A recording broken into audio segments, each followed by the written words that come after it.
Hello, everyone. This is Bella again for another episode of Job Interview Bootcamp, episode 6. Okay, so we're almost finishing, but not quite yet. We have a few episodes ahead, but for today's episode, we are studying the survival kit. It's something that I wanted to bring for a long, long time, which are the most important things that you shouldn't forget about an interview. Okay? So it is important that you remember these. So we are going to start talking about when you don't understand things, which is a very important topic. Let's imagine a scene, okay? The interviewer looks at you and asks a long, complex question, and you have absolutely no idea what they just said. Or maybe you understood the question, but your mind went blank, zero, like empty, so you don't remember what to say. Okay? What do? Do you say what? Do not say what. We have other ways to question or to confirm the question, okay? Because you have the survival kit. Uh, by the way, you don't have it yet, but you will after today. We are going to study some phrases and some expressions that we use when you need to clarify or ask something again, or when you need to buy some time so you can think without looking unprofessional or lost. Okay? So, for example, we have a situation. You didn't hear what the person said. You don't say what or huh. You say, could you please repeat that? Because it's more polite. You didn't understand the words. The first one you didn't hear, the second one you didn't understand. Instead of saying, I don't understand, you could say, could you please rephrase that question? Rephrase, so put it in other words, okay? Internet problem. You had your internet crashed and the video crashed. For when your interview is not in person, this is very useful. You won't say, like, my internet is bad or your internet is bad. You just say, I'm sorry, the audio is breaking up a little. Could you say that again? So, this is a good excuse. The audio is breaking up a little.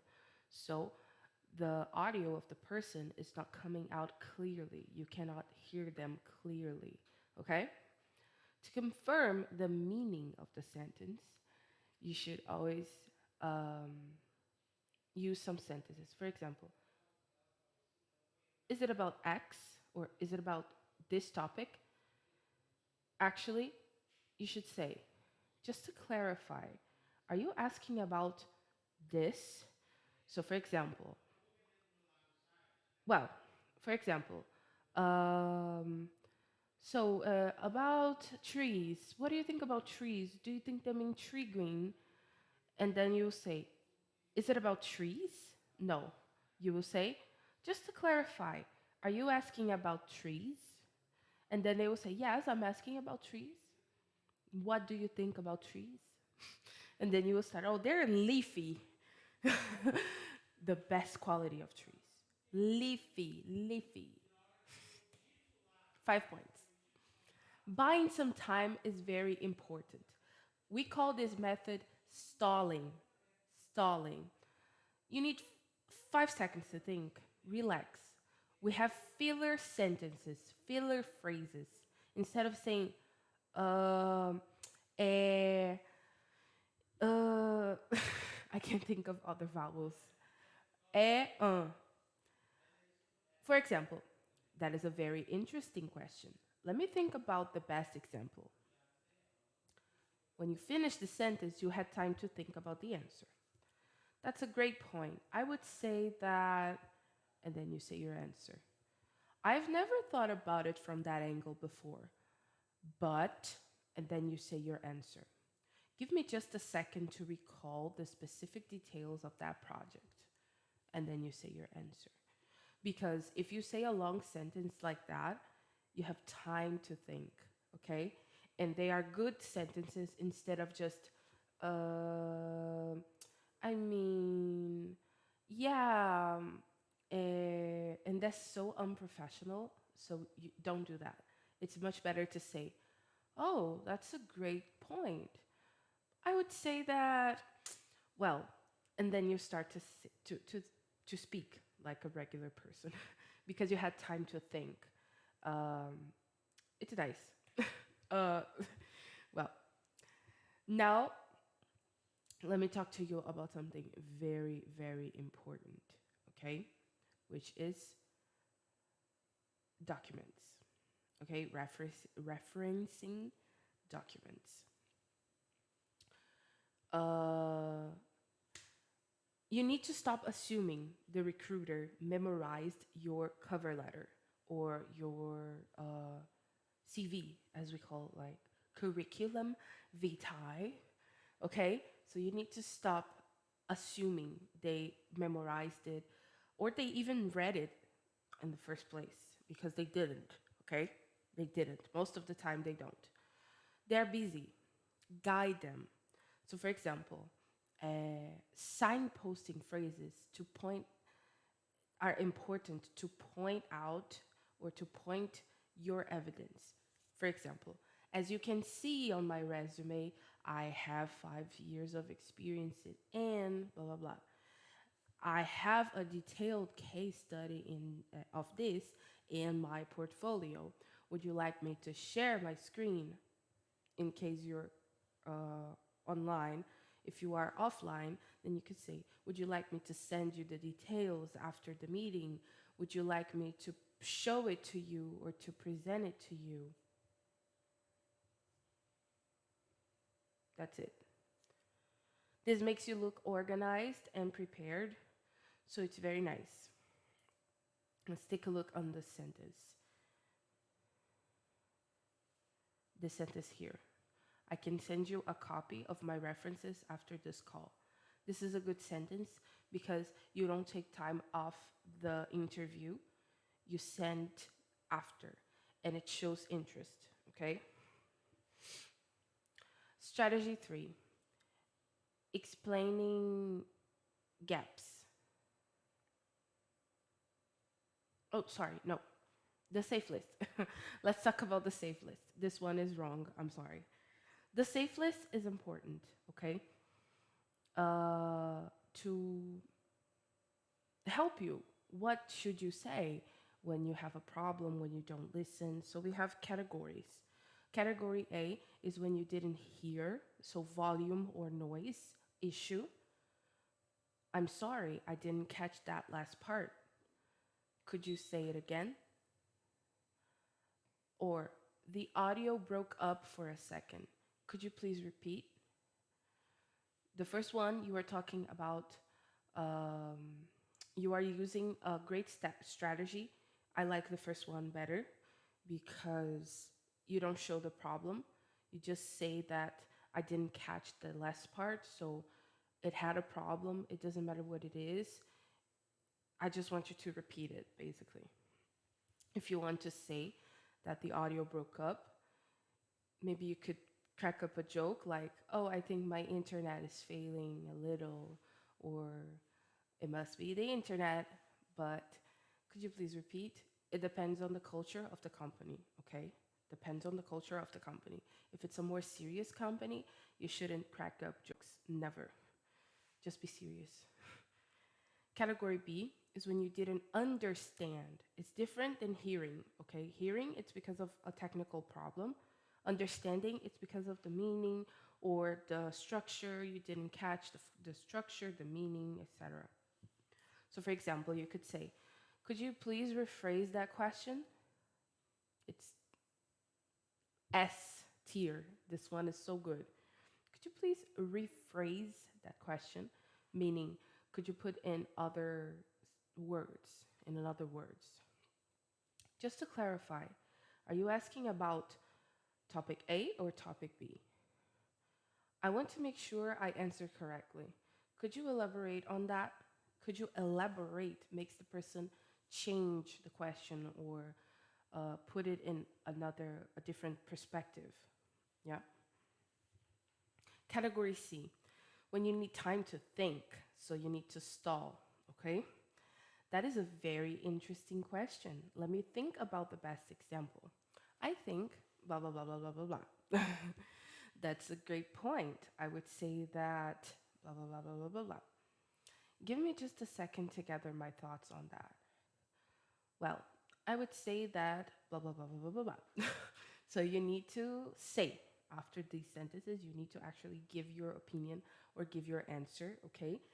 Do not just finish there. You have to answer. The category D, this is just to make sure that you understand. Category C are sentences you put before your answer to help you elaborate your answer because sometimes we don't have enough time to think, and this helps. Referencing documents, category D. As you can see on my resume, and then you show your resume, or you can just reference the resume, the person will look immediately or will think about the resume. If you look at the portfolio link I sent, which is very good for you to send the damn, wait, go back. Is good. It's good for you to send some things before the meeting because it shows interest.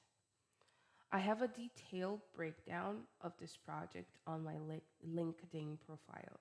I put LinkedIn because it's a very common um, s- social media to use when you are working. Okay, so LinkedIn. LinkedIn. Let's show you a full example I put here. Scenario A, the stalling strategy, buying time. The interviewer. Tell me about a time uh, you had to innovate under pressure. You need time to think. Oh, that's a really interesting question. Let me think about the best example for a second. Pause 3 seconds. Yes, actually, in my last job, we had a situation where blah, blah, blah, blah, blah. Okay? So, this is a good example of the stalling practice. Scenario B, the clarification strategy. Confusing question. Um, how do you leverage cross functional synergies? Confusing words, very difficult. I want to make sure I answer exactly what you are looking for. Could you please rephrase that question? Are you asking how I work with other departments? So the person will probably rephrase the question for you and simplify. Scenario C, the show and tell strategy. Okay, using the cover letter or the cover letter, no, using the resume, okay? Interviewer, do you have experience with with project management tools?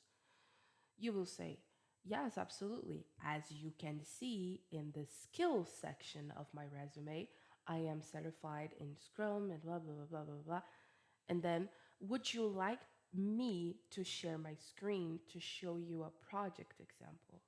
So, this is a good way to show your skills and to use your documents as proof that you have the best for what they are asking. Okay? Now, the common mistakes to avoid. I put here 4 because I think they're the best. The what reflex. Make sure that you don't say what or huh, when you don't hear something. It's bad because it sounds a bit rude and too informal. So you always use the full sentence that I teach you, that I just taught you. Could you please repeat that or sorry, with rising intonation? The silent freeze, avoid that at all costs. Staying completely silent for more than 10 seconds, for example, it's bad because the interviewer will think the internet connection dropped or that you froze from fear. So it's not very good. And use a filler sentence, as I told you, the stalling situation.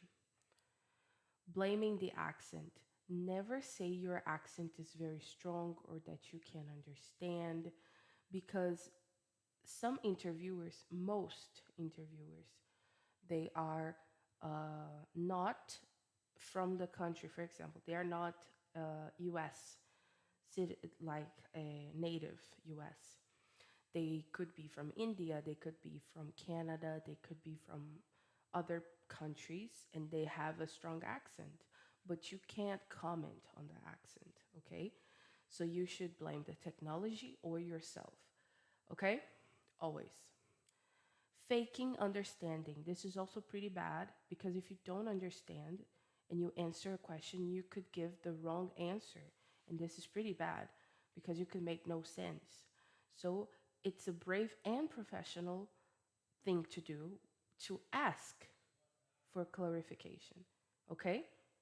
It's very good. It's very important to ask because uh, it shows that in difficult situations at your job, you won't try to fix it by doing anything. You will try to ask. Okay? And that's it. I hope you really liked the lesson today.